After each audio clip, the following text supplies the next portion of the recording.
Bonjour, c'est Virginie. La leçon d'aujourd'hui a pour titre le vaillant Gédéon.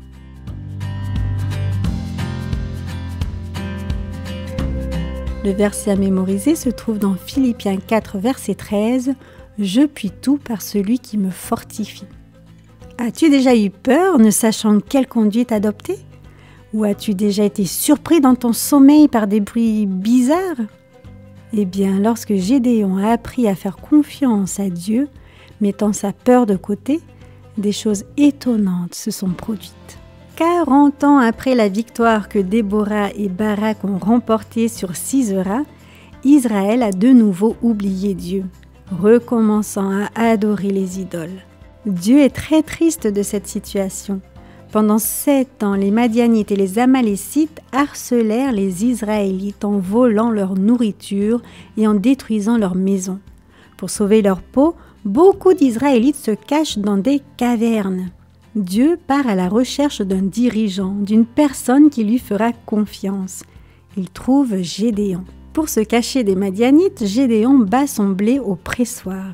Tout à coup, l'ange du Seigneur lui apparaît et lui dit « Vaillant guerrier, l'Éternel est avec toi ». Cette déclaration surprend beaucoup Gédéon. Il n'est pas un vaillant guerrier. Sa famille est la plus petite de la tribu de Manassé. Il ne se sent certainement pas très courageux. « Je serai avec toi », déclare Dieu à Gédéon. « Nous détruirons l'ennemi ensemble. » Mais Gédéon doute beaucoup. Il invite l'ange à attendre pendant qu'il lui prépare un repas. Ensuite, il place le plat sur un rocher et une flamme le consume. Gédéon demande encore 2 autres signes parce qu'il veut être bien sûr que Dieu est avec lui. Prenant une toison dans ses mains, il dit à Dieu « Si tu veux aider Israël à battre Madian, fais que la rosée se pose sur la toison seule et que la terre reste sèche. » Le matin suivant, il en est ainsi. La rosée n'a pas touché le sol, mais la toison est imbibée d'eau. Gédéon veut tester Dieu une fois de plus. Cette fois, fais que la toison soit sèche et que le sol soit mouillé, demande-t-il. Le lendemain matin, il voit que sa requête a été exaucée. Gédéon rallie une armée pour se battre contre Madian et 32 000 hommes se joignent à lui.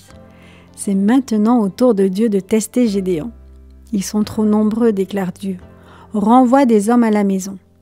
Gédéon sait que l'armée des Madianites et des Amalécites est énorme, mais il obéit à Dieu, renvoyant 22 000 hommes dans leur foyer. Dieu soumet Gédéon à un autre test. Amène tes hommes boire à la rivière, mais à part ceux qui boiront debout, renvoie les autres. Seuls 300 hommes réussissent le second test. L'armée est maintenant assez petite pour Dieu. Cette nuit-là, Gédéon divise son armée en 3 compagnies. Avec des trompettes, des torches et des cruches comme seules armes, les soldats encerclent le camp ennemi sur 3 côtés. À un signal, ils se mettent à sonner de la trompette, puis brisant leurs cruches et brandissant leurs torches enflammées, ils crient « Épée pour l'Éternel et pour Gédéon !» Dieu fait le reste du travail. Tirés brusquement de leur sommeil par ces cris, les Madianites et les Amalécites sortent de leurs tentes et se mettent à s'entretuer, tellement leur confusion est grande. Beaucoup s'enfuient pourchassés par les soldats de Gédéon. Dieu veut nous aider à résoudre nos problèmes, même les plus difficiles. Il lui est facile de détruire nos ennemis. Il nous est facile de lui obéir aussi longtemps que nous lui demeurons fidèles et que nous pensons à lui avant de faire quoi que ce soit. Dieu remporta la victoire pour les Israélites. Il le fera pour toi aussi.